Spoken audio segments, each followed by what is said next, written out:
Paz e graça, irmãos. Vamos abrir a nossa Bíblia no livro de Atos dos Apóstolos, no capítulo 1 e depois no capítulo 2. Capítulo 1, nós vamos ler o verso 14. Atos, capítulo 1, verso 14. Então, o tema de hoje é a urgência bíblica por comunhão, por unidade. Então, nós vamos ler esse texto de Atos, capítulo 1, verso 14, que fala exatamente sobre isso. Atos, capítulo 1, verso 14, nos diz assim, falando a respeito da igreja primitiva: todos eles se reuniam sempre em oração, com as mulheres, inclusive Maria, a mãe de Jesus, e com os irmãos dele. Amém? Então, nós temos um texto que fala exatamente de como a igreja primitiva vivia. Ela vivia dessa forma. Todos os irmãos, eles se reuniam sempre. Para quê? Para orar. E aqui diz também que as mulheres também se reuniam, a mãe de Jesus e também os irmãos de Jesus estavam envolvidos na vida da igreja, participando ativamente da vida da igreja. Então, isso aqui é um exemplo para nós. Eu quero ler com vocês agora o capítulo 2, o verso 1, e depois do verso 42 até o verso 47. 2:1 diz assim: chegando o dia de Pentecostes, estavam todos estavam ali, reunidos num só lugar. E aí você já conhece a história.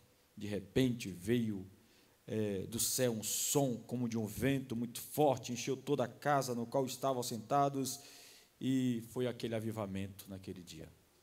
Nós podemos experimentar esse avivamento hoje, irmãos? Podemos, se nós observarmos alguns princípios da igreja primitiva, aquilo que eles experimentaram, nós também podemos experimentar. A partir do versículo 42, nos diz assim: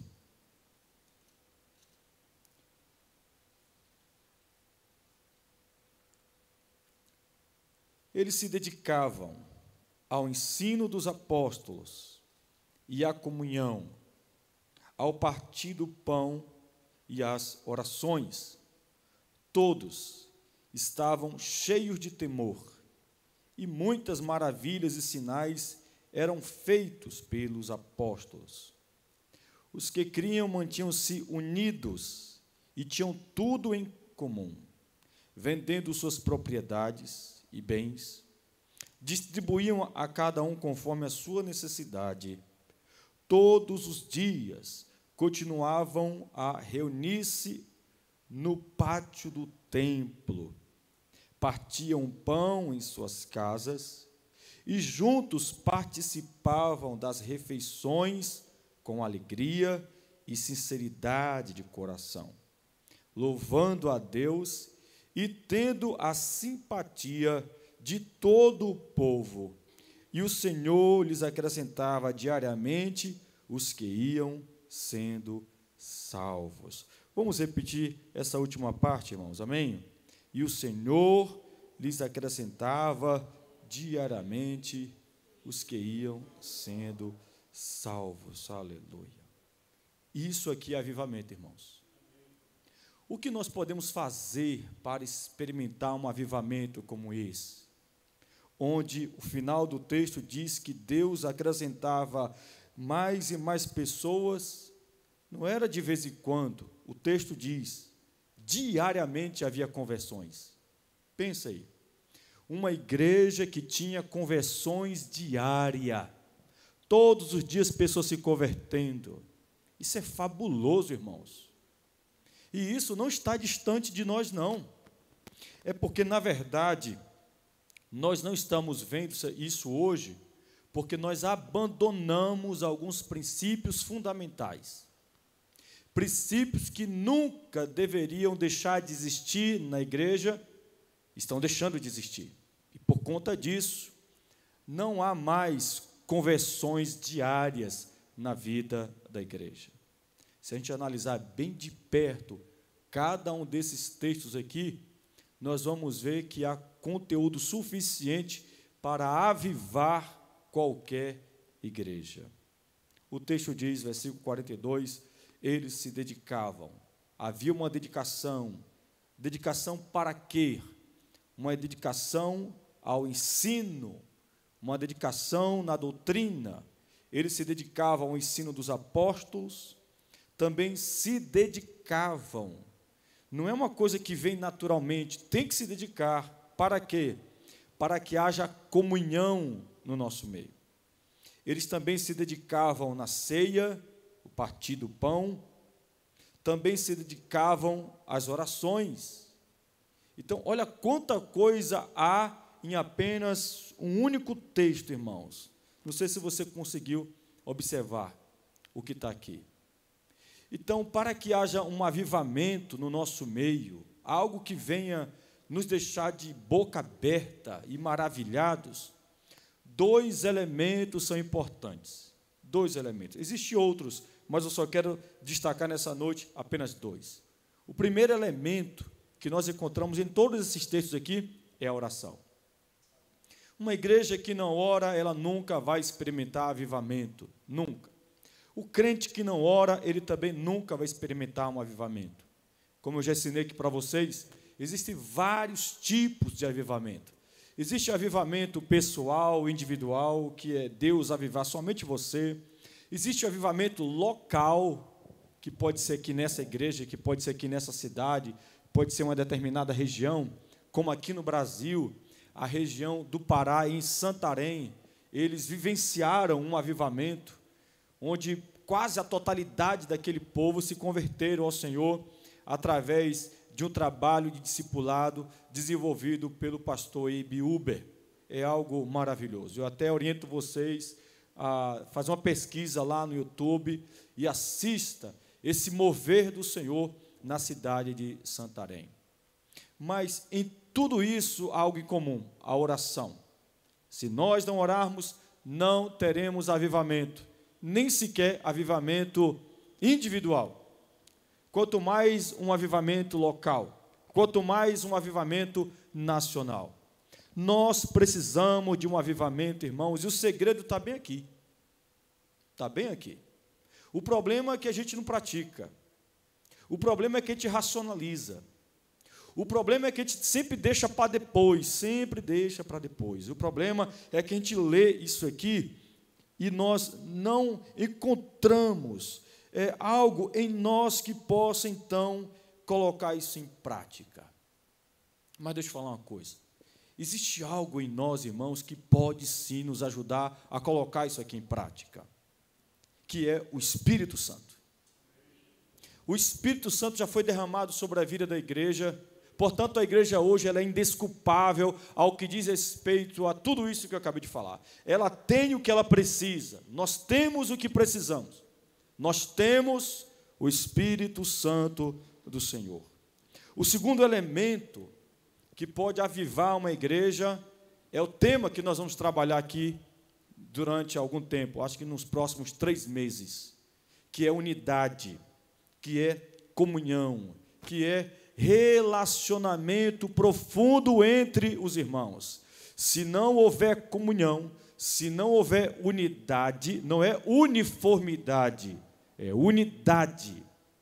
Unidade é diferente de uniformidade. Uniformidade é todo mundo igual. Unidade não.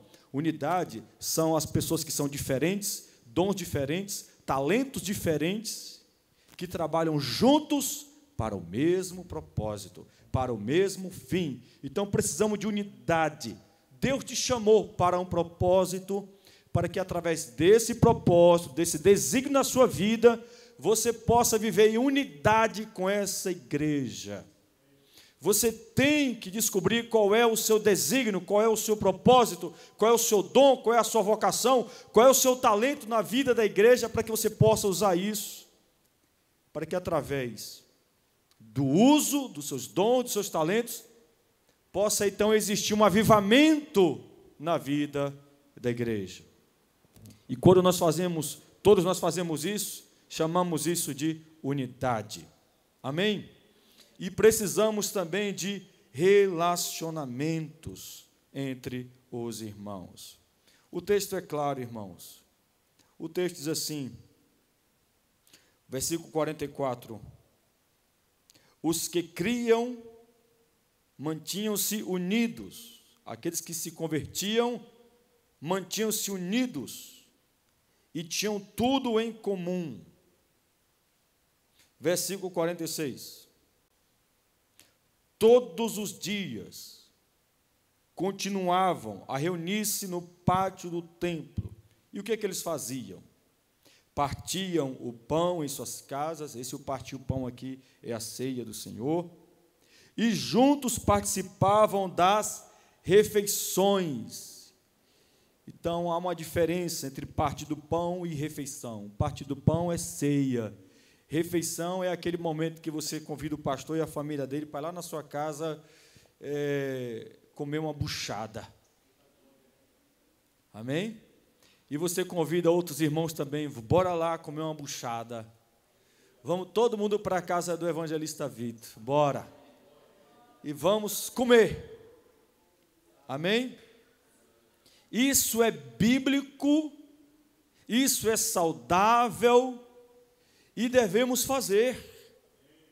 Mas não apenas através daquele grupo específico, porque se você fizer refeição e você só convida aquelas pessoas que você convive mais, que louvor há nisso, que glória há nisso. Não há glória nisso, não há louvor nisso. Mas quando você chama aquelas pessoas que você tem menos afinidade para ir na sua casa, se alegrar com você, participar de uma refeição, como está aqui no texto, e juntos participavam das refeições com alegria e sinceridade de coração. Ou seja, aquelas pessoas que iam de casa em casa, um comer na casa do outro, não havia malícia no coração daqueles irmãos. Não havia maldade no coração daqueles irmãos. Não havia aquele negócio de ficar com o pezinho atrás com o irmão. Não. Havia sinceridade naquele lugar. Havia beleza naquele lugar. O clima era um clima saudável. E nós temos que procurar ser esse tipo de irmão. Porque eu vou te falar, gente, tem pessoas que eu não gosto de ficar perto, não. Nossa, gente, só dá trabalho. Só causa tristeza. Não aguenta ver a gente reunido que sempre, sabe, faz alguma coisinha ali para a coisa ficar ruim. Então, não seja esse tipo de gente. Que você seja um promotor de alegria. Amém? Que você seja um promotor de unidade, que você seja um promotor de bons relacionamentos, que todo mundo possa olhar para você e falar, nossa, como eu gosto de estar perto desse cara, como eu gosto de estar perto dessa mulher, como eu gosto de estar perto dessas pessoas. Seja esse tipo de gente, tá bom? Seja esse tipo de gente que é gostoso ficar perto, vale a pena ficar perto, é uma maravilha ficar perto. Amém, irmãos? Então, diga para o seu irmão e fala isso para ele, tá bom? Diga, não seja uma pessoa ruim, não, provocador, cheio de rixas, que só provoca contenda, briga. Não faz isso não, gente. Não fica tocando naqueles assuntos que você sabe que vai dar em briga. Não faz isso não, gente. Evite aqueles assuntos que você sabe que vai trazer contenda. Não. O texto é claro. Participavam das refeições com alegria e sinceridade de coração. Sem maldade, sem malícia. Ali, todo mundo sendo transparente. Louvado seja Deus. Então, os dois elementos importantes, irmãos, para que possamos encontrar Deus em avivamento, são esses aqui. oração e comunhão, unidade. Sem esses dois elementos, vai ser difícil, irmãos.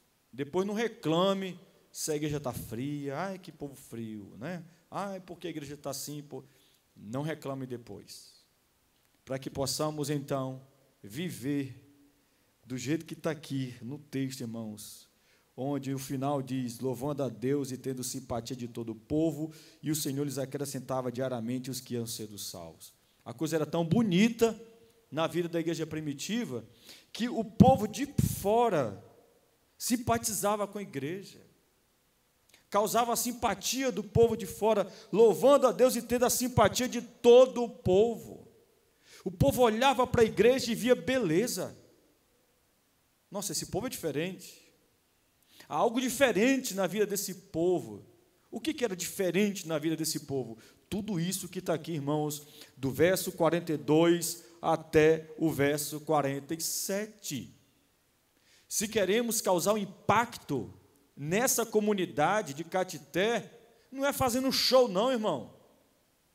Não é fazendo eventos não, irmão. É fazendo o que está aqui, ó. O segredo está aqui. Aqui. Tem igrejas que querem impactar uma cidade através de show. Nunca vai conseguir. Não há nenhum impacto registrado na Bíblia em uma certa comunidade através de eventos. Não há. Mas há comunidades sendo impactadas na Bíblia através da oração, através da doutrina, através da comunhão, através do partir do pão, através dos relacionamentos. Isso impactava uma cidade inteira. O Dr. Gregory Friese, ele disse o seguinte, ele comentando sobre esse assunto. Ele disse que no que concerne aos relacionamentos entre irmãos, não temos visto muito progresso. Não temos visto. Ao contrário, temos testemunhado colapsos devastadores. Por isso, os cristãos precisam rejeitar padrões de divisão e retornar à amorosa comunhão bíblica. Irmãos, Dr. Gregory, ele está certo. Ao que diz respeito aos relacionamentos entre irmãos, não temos visto progresso. Não temos visto mudança, não temos visto dedicação, como está aqui Atos 2:42. Na verdade, a dedicação é contrária. Não existe dedicação para compreender o outro, para entender o outro. A dedicação que há hoje é para prejudicar o outro. Em nossas ações cotidianas, as nossas pressuposições sempre é para o mal, nunca é para o bem. Esse dia mesmo o irmão falou, poxa, o que o pastor tem? O pastor passou por mim, não falou comigo. Ai, meu Deus, o que está acontecendo? Cara, porque você não pressupõe para o outro lado? Eu acho que ele está ocupado, acho que ele está com a cabeça cheia. Eu acho que por isso que ele não falou comigo. Porque as pressuposições sempre é para o mal, irmãos. Porque as nossas pressuposições nunca é para o bem. A Paty passou por mim e não falou comigo. Eu acho que ela estava ocupada. Mas não. Eu acho que ela não foi com a minha cara. Eu acho que ela está chateada comigo. Sabe? Isso é errado, irmão. Isso é pecado, irmão. Se é para pressupor, pressupõe para o bem. Amém? Diga para o seu irmão isso aí, para ele aprender. Se é para pressupor, pressupõe para o bem. Nunca para o mal, para o bem. Para que possamos, então, irmão, ter um progresso em nossos relacionamentos, para que a gente possa ter um progresso em nossa comunhão, para que a gente possa ter um progresso na nossa unidade, irmãos. É preciso fazer isso. Amém? Agora, se não há progresso na comunhão e na unidade, existem duas razões para isso. A primeira, devoção superficial. Qual é a razão? O que está por detrás da falta de progresso nos relacionamentos e na comunhão. O que está por detrás disso? Quando nós olhamos, pode ver isso, irmãos, quando você olha para um crente e vê esse crente desobedecendo o mandamento da comunhão, da unidade, e prejudicando a comunhão da igreja, você pode olhar, é um cristão que tem uma devoção superficial. Superficial. A vida de oração é superficial, a leitura e a meditação das Escrituras é superficial, a piedade é superficial. Mas quando você observa um cristão se dedicando para levar a igreja a viver a comunhão bíblica, você pode ver que é um cristão piedoso. É alguém que ora, é alguém que medita na palavra, é alguém que se relaciona com Deus, é alguém que se volta para Deus, é alguém que se rasga diante do Senhor, é alguém que está o tempo todo ali, de certa forma, chorando aos pés do Senhor. O problema de não haver bons relacionamentos, o problema de não haver comunhão, isso diz respeito a uma devoção superficial. Superficial. Você pode observar que esses crentes que não oram, que não buscam a Deus, só presta para reclamar, só reclama. O pastor não está bom, o louvor está bom, esse sobrinho não está bom, a igreja não está boa, sempre coloca a culpa nos outros e nunca em si, nunca chama a responsabilidade para si. Aí quer culpar a igreja de sua falta de piedade. Eu estou assim por causa da igreja, eu estou assim por causa daquele irmão, eu estou assim porque eu passei na rua e na hora não me deu a paz, eu dei a paz, ela não me deu a paz, e é por isso que eu estou assim. Não, irmão, você está assim porque você não tem uma devoção, uma piedade profunda. A razão é essa. Porque a nossa vida, irmãos, está nas mãos do Senhor, e a fonte de tudo aquilo que a gente precisa está com o Senhor. Quando nós nos relacionamos com Deus, irmão, vou te falar, viu? A gente vai perder tempo, sabe? Se chateando porque um irmão não falou, porque o irmão virou a cara. A gente tem mais o que fazer. Nós que buscamos a Deus, nós temos mais o que fazer. Nós que amamos o Senhor, nós temos mais o que fazer. A gente quer saber dele. E nós queremos saber de como está a igreja do Senhor. E o que eu preciso fazer para que a minha igreja tenha mais unidade, mais relacionamento e mais comunhão. Porque hoje em dia a igreja está assim. É só o que a igreja pode fazer por mim. O que a igreja pode fazer por mim? Não, irmão, está errado. É o que eu posso fazer para a igreja. O que eu posso fazer para melhorar a comunhão da minha igreja? O que eu posso fazer para melhorar a unidade da minha igreja? O que eu posso fazer para unir aquelas duas ali? Que aquelas duas não se falam. Se uma chegar perto, a outra sai. Então, o que eu posso fazer para mudar essa realidade? Em vez de ficar reclamando, murmurando, cheio de mimimi, irmão, seja um instrumento, seja um canal, seja uma bênção. E nos ajude a levar a essa igreja a experimentar esse avivamento do Senhor através deste elemento que é a comunhão, que é a unidade. Pare de reclamar e faz alguma coisa a respeito, irmãos. Um outro problema, uma outra razão de não haver progresso nos relacionamentos é uma devoção egocêntrica.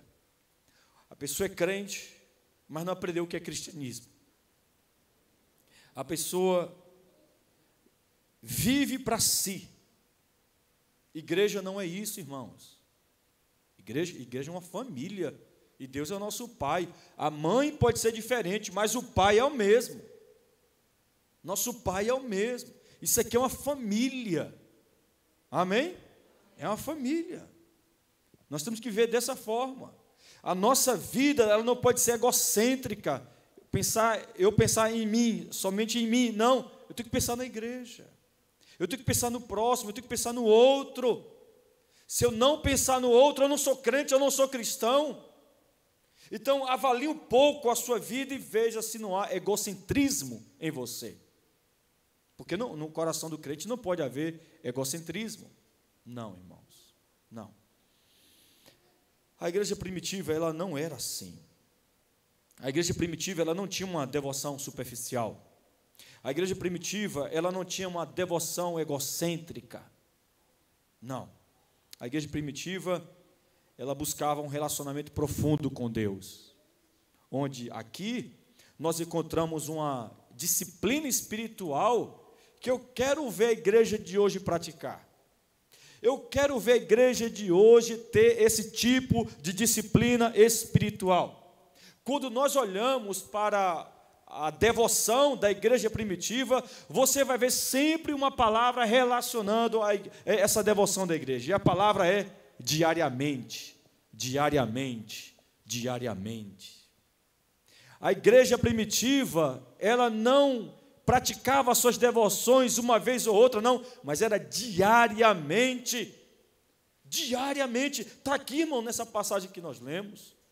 A prática era diária, a devoção era diária, a busca era diária, a dedicação era diária. A igreja não respirava outra coisa a não ser o que nós podemos fazer hoje para buscarmos mais a Deus, e o que nós podemos fazer hoje para se relacionar com os nossos irmãos. Hoje. E no outro dia isso se repetia, no outro dia isso se repetia, e no outro dia isso se repetia.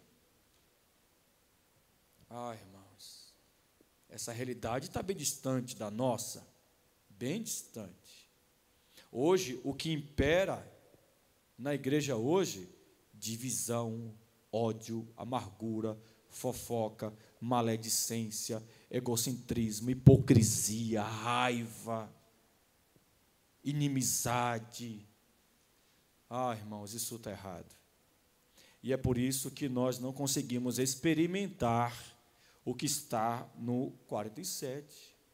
Por conta de tudo isso que a igreja estava fazendo e vivendo, o que Deus fazia? Deus acrescentava diariamente os que iam sendo salvos. É como o pastor Abe Uber sempre fala. Uma igreja saudável, Deus sempre vai mandar mais pessoas para uma igreja saudável. Mais pessoas. Porque se nós não estamos se cuidando de nós mesmos, porque tem que se cuidar, irmãos. Eu sou pastor, tem gente que fala que pastor é líder, né? É líder, de certa forma mas não da forma que você imagina. O pastor, na verdade, ele é mais um membro da igreja, que tem que receber uma vocação para ensinar, instruir o povo. Mas ele é um membro da igreja. Essas responsabilidades de manter tudo isso não é exclusividade pastoral. Essas responsabilidades, ela é exclusividade da igreja, de toda a igreja. Então, cada um de nós aqui tem que se posicionar para que a comunhão, a unidade e os bons relacionamentos existam. Então, isso não é exclusivo do pastor. Não é. Então, se nós cuidarmos bem um dos outros, Deus vai mandar mais gente para a gente cuidar. Agora, se entre nós aqui é ódio, raiva, esse pastor não vale nada, esse miserável, não sei o que ele veio fazer aqui. Irmão, Deus não vai mandar ninguém para cá, não. Um ambiente onde existe ódio, raiva, amargura, inimizade, Deus vai mandar quem para cá?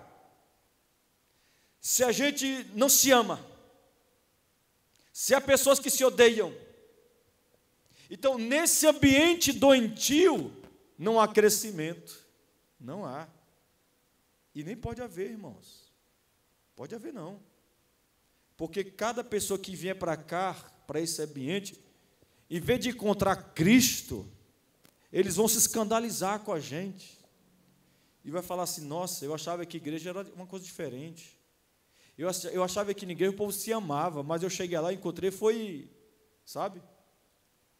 É um querendo engolir o outro. Isso não é cristianismo, minha gente. Isso não é. Então nós temos que mudar essa realidade, em nome de Jesus. E quando nós olhamos para a igreja primitiva buscava um relacionamento profundo com Deus, através de duas coisas, através da oração e da palavra. oração e palavra. Mas essa não era a única meta da igreja primitiva. A igreja primitiva, ela não era egocêntrica, não. A igreja primitiva, ela buscava se relacionar com seus irmãos. Ela buscava. A iniciativa era de cada um.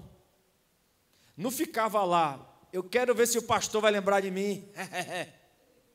Quero ver se o pastor vai lembrar de mim.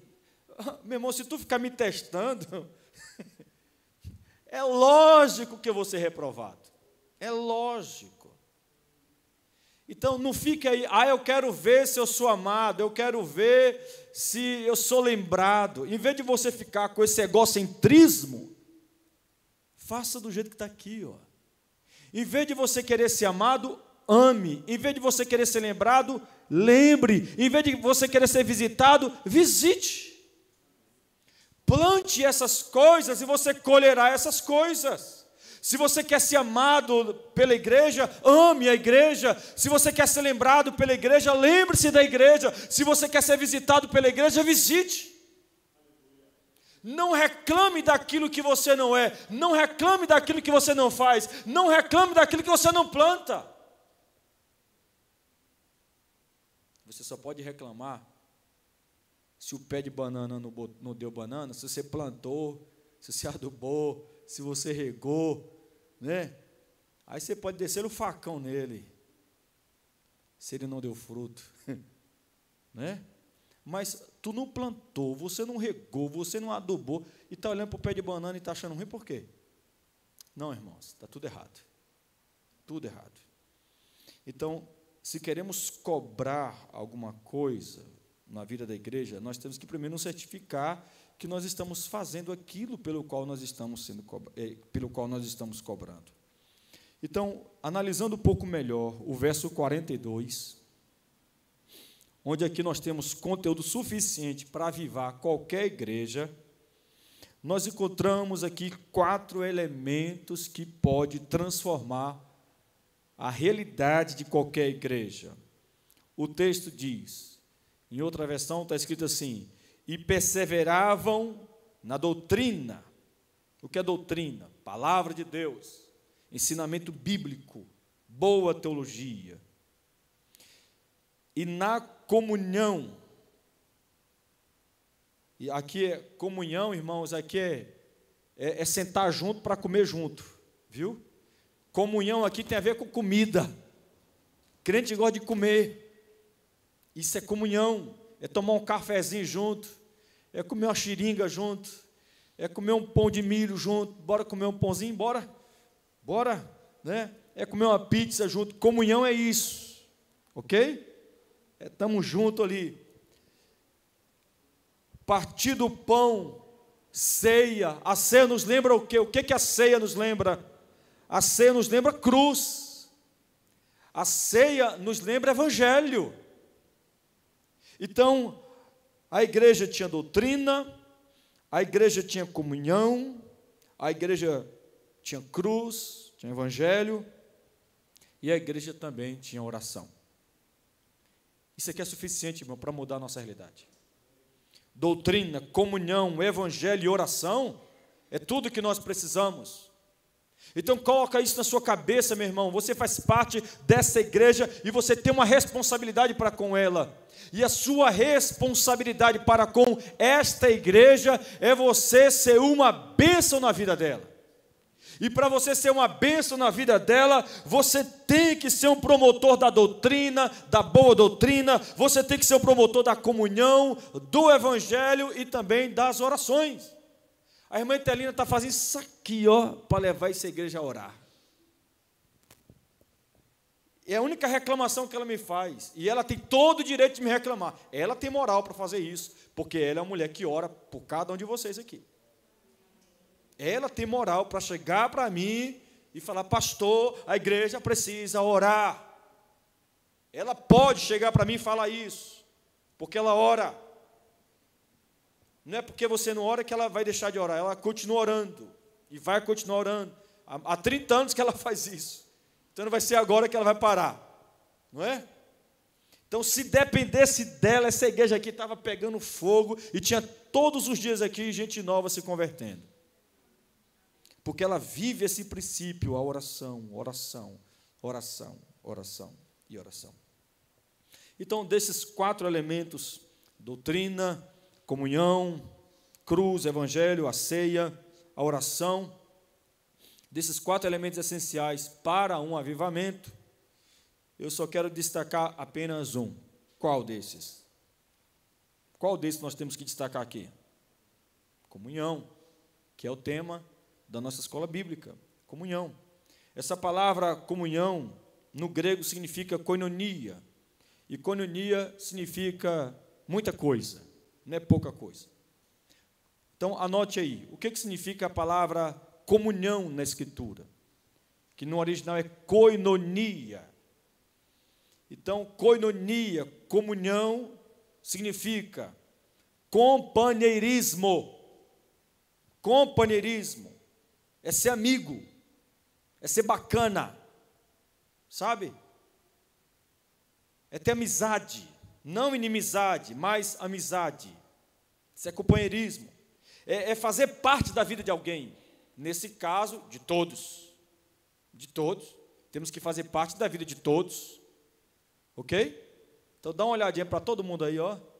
Você tem que fazer parte da vida desse irmão, desse irmão, desse irmão. Olha para trás agora, para trás de tu. Pega aí agora aí. E aí, ok? Amém? Então, diga para o seu irmão, vamos viver este princípio.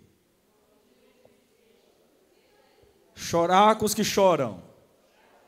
E alegrar com os que se alegram. Se você chorar, eu vou chorar. Se você se alegrar, eu também vou me alegrar. Porque somos irmãos e amigos. Amém?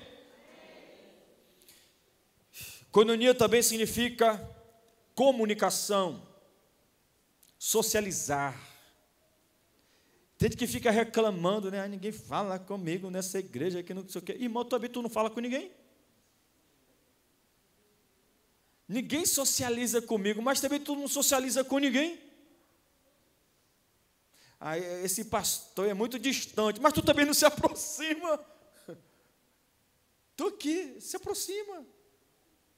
Se eu não fui até você, em vez de você ficar reclamando e provocando desunião e má reputação, o que você faz?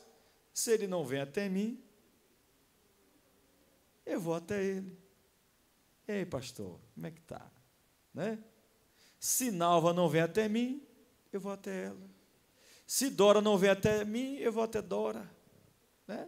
E assim por diante. Irmão, isso é tão lindo. Isso é bacana, gente. Você ficar aí reclamando, né? Então, se comunique, socialize. 3, significa compartilhar. Koinonia também significa compartilhar. E compartilhar aqui tem a ver com dar algo de nós para o outro. Sabe? O que eu tenho que eu posso dar para o meu irmão, para melhorar um pouco a vida dele, para melhorar um pouco a situação dele. Ontem mesmo uma pessoa de uma outra igreja me ligou. Pastor, me ajude. Falei, o que foi, mulher? Meu homem saiu de casa. Falei, é mesmo? Tem quanto tempo? 3 semanas. É mesmo? Não deu nem um sinal de vida, não. O que eu faço, pastor? Eu falei, tu é casada com ele? Não. Eu falei, já começou errado. Como é que tu é crente e está vivendo com um homem descrente e sem passar pelo casamento, irmã, só está em pecado. Então faz o seguinte, esquece esse homem, mulher. Como é que só está com um rapaz que está 3 semanas que saiu de casa, não dá notícia, esquece, esse não é o homem que Deus preparou para você, não. O homem que Deus preparou para você, ele é crente, ele é do Senhor, ele vai te amar, ele vai cuidar da sua vida, aleluia. Então, naquele momento, eu pude compartilhar algo que eu tenho para ela. Doutrina, palavra de Deus e oração, intercessão, e depois eu fiz aquela oração, né? Deus, né? Amém, irmãos? Então, se queremos, e devemos querer, esse avivamento na vida da nossa igreja, nós temos que compartilhar, nós temos que dar algo que Deus nos deu para o outro, temos que dar o que temos para o outro. Eu não tenho todos os dons, irmãos, não tenho, então não adianta você querer me cobrar de certas coisas, porque eu não tenho o dom, e eu estou bem resolvido com relação a isso, eu não fico me cobrando com relação a esses dons que eu oro para ter, mas eu não tenho. Você quer ver dois dons que eu não tenho, e que Luiz tem? Socorro e misericórdia. Luiz tem o dom do socorro, são dons espirituais, dom do socorro e dom da misericórdia. Você achava que os dons espirituais eram só aqueles que estão lá em Coríntios? Não, não. A lista dos dons passa de 30. E dentre esses 30 tem o socorro e tem o dom da misericórdia. Luiz tem esse dom. Então, tem coisas que é com o Luiz, não é comigo, entendeu? E está tudo bem, irmãos. Amém? E tá tudo, eu sou perfeito, pelo amor de Deus. Olha para o irmão que está ao seu lado. Ele não é perfeito. Pati, você não é perfeita. E para mim está tudo bem. Está tudo bem, irmão. Eu queria que a Adriana fosse diferente. Irmão,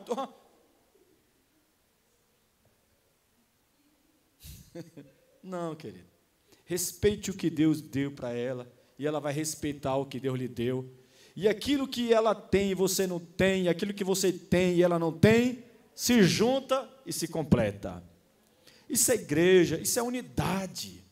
Eu não tenho, mas alguém na igreja tem que ter. Alguém na igreja tem que ter o dom do socorro, alguém na igreja tem que ter o dom da misericórdia. Graças a Deus, Deus levantou alguém para ter. Aleluia. Na igreja está precisando de dom de discernimento de espírito. Na igreja está precisando de dom de profecia, dom de línguas, dom de milagre, dom de cura. Então, esses diferentes se completam. E quando a gente entende isso, a gente adquire maturidade espiritual, amém? E a gente vai começar, então, a desenvolver essa comunhão, aleluia. O que significa coinonia? Coinonia significa participar. Significa ter a consciência, participar é o seguinte, é você ter a consciência de que você precisa se envolver. Você não pode ficar de fora. Tem que se envolver. Eu já vi pessoas dizer o seguinte: pastor, olha, eu estou aqui, eu gosto daqui e tal, mas eu não quero me envolver. Epa, então você não se converteu. Isso não é cristianismo. O Espírito Santo não está habitando em você. Porque quando o Espírito Santo está operando na nossa vida, ele gera em nós koinonia. Amém, irmãos? Ele gera koinonia, e koinonia tem a ver com participar da vida da igreja. E participar da vida da igreja é ter a consciência que precisa se envolver com a vida da igreja, se envolver com a dor do próximo, com a alegria do próximo também, porque tem que só presta para se envolver com a dor, né? Não presta para se envolver com a alegria. Quando a gente está alegre, parece que a gente está querendo se amostrar, né? E as pessoas não se importam. Olha lá, está querendo, né? Mas quando a gente fala, gente, pelo amor de Deus, meu pai está assim, minha mãe está assim, nossa, aparece tanta gente, né? Amém, amém, estamos aqui, estamos aqui. Por que não fala estamos aqui quando a gente está feliz, quando a gente está alegre? Oh, que bom que você está feliz, que bom que você está alegre. Oh, Vitor, que bom que Vitor só anda rindo, né? Né? Que bom que tem alguém aqui que é assim, né? Precisava, porque, né? Sério, já basta eu aqui na igreja. Olha para mim, minha sobrancelha é de baby boy, é muito próximo ao olho. Qualquer coisa que eu faço, eu fico com o cara fechado. Né? Vitor, não, qualquer coisa que ele faz. Né? Precisava. Aleluia. Né? Talvez se fosse um outro pastor, ficaria ciumado, né? Eu não, ainda bem que tem Vitor aí, glória a Deus, aleluia. Não é não? Irmão, vamos parar com essa infantilidade e vamos participar. A irmã Natalina aí, junto com o doutor Juan, estão preparando um projeto social para a igreja. Uma coisa bem feita, bem organizada. Se somos igreja, vamos viver em comunhão. Se vivemos a comunhão, vivemos coinonia. Se vivemos coinonia, então vamos participar. Vamos ter a consciência que precisamos se envolver. E não ficar de fora. Amém, minha gente? Amém. E por último, coinonia significa cooperar. Atuar juntamente com o outro. Vamos atuar juntos. Então, tudo isso aqui é coinonia. Companheirismo. Quer anotar? Companheirismo. Comunicação, compartilhar, participar e cooperar. Amém? Agora, existe uma pergunta que a gente precisa responder. Por que precisamos fazer tudo isso? Por quê? Algumas pessoas equivocadamente acham que nós precisamos viver em comunhão para sermos felizes. Sabe?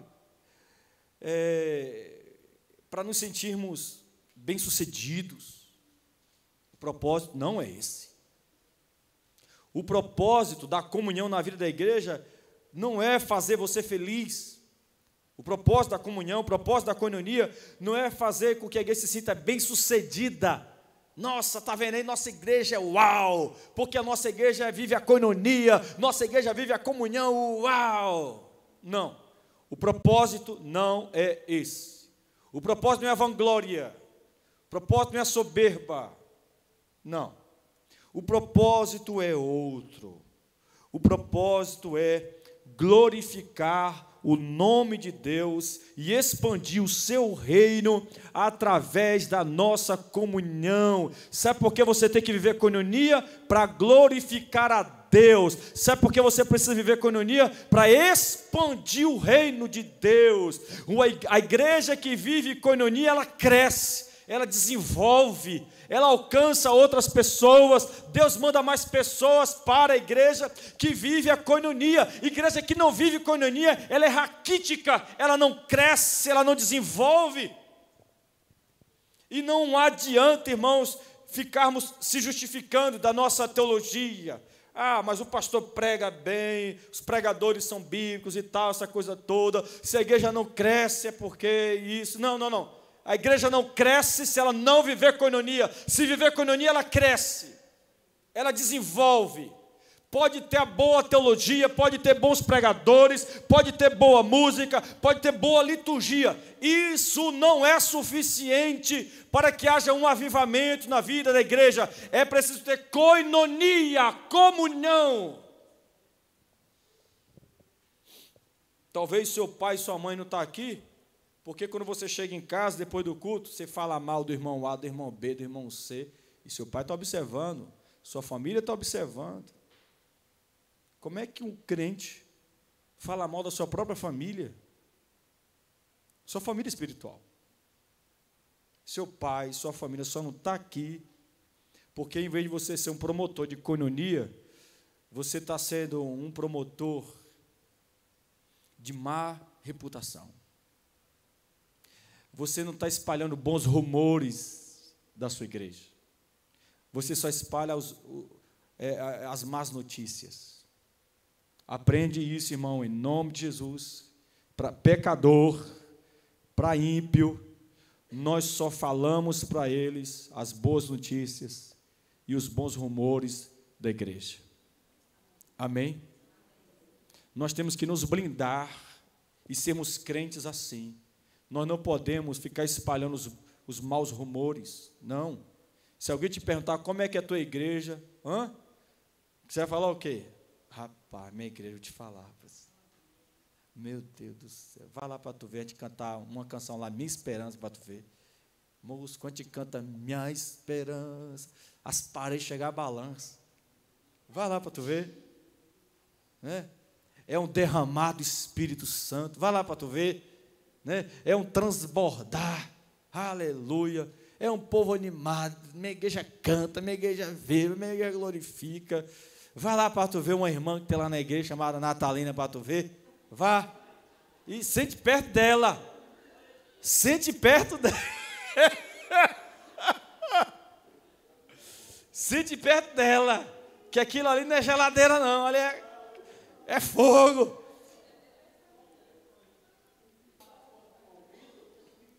Amém, irmãos? É isso aí. Olha só.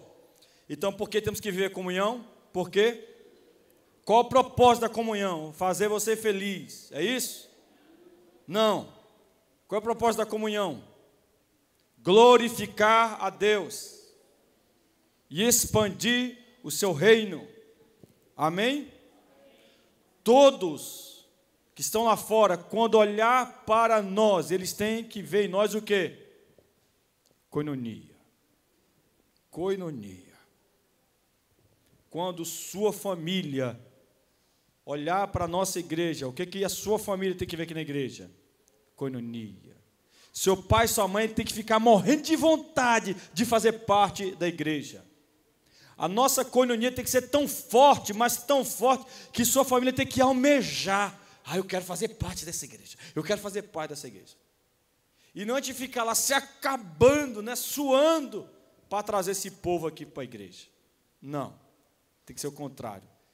A nossa comunhão tem que contagiar outras pessoas. E isso vai glorificar a Deus.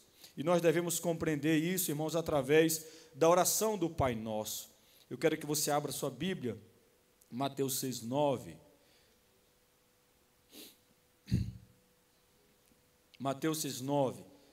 Na oração que Jesus Cristo nos ensinou, nós temos aqui, no início da oração, essa verdade.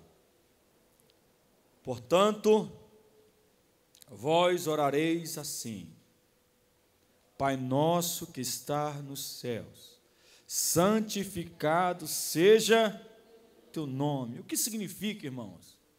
Será que nós podemos fazer o nome de Deus mais santo ou menos santo?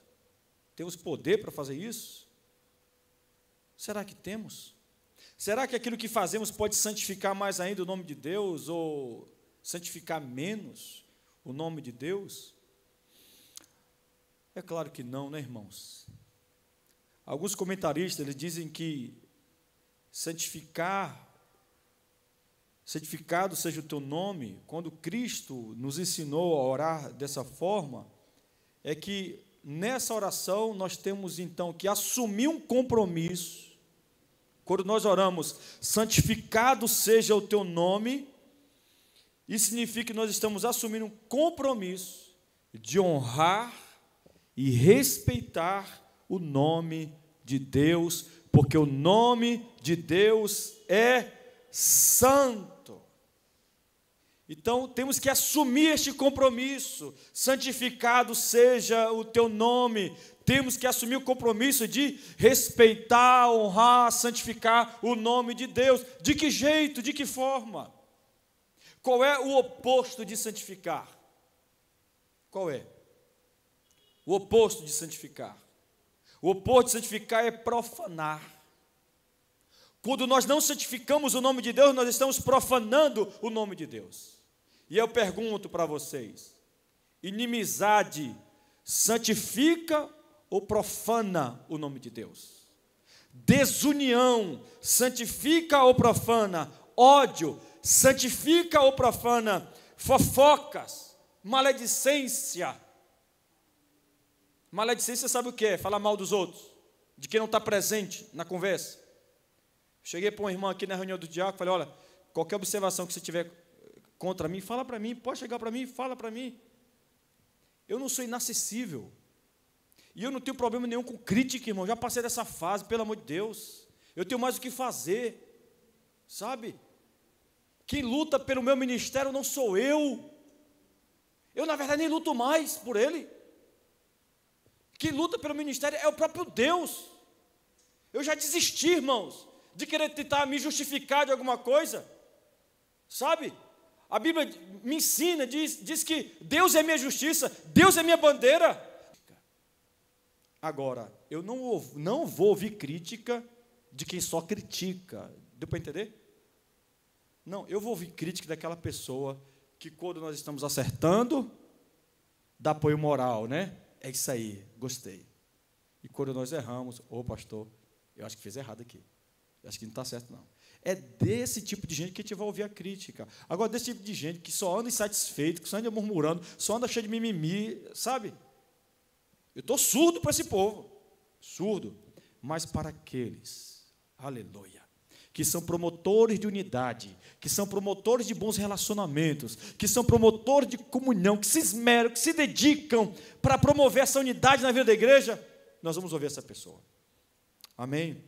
Então, maledicência não santifica o nome de Deus, mas profana o nome de Deus.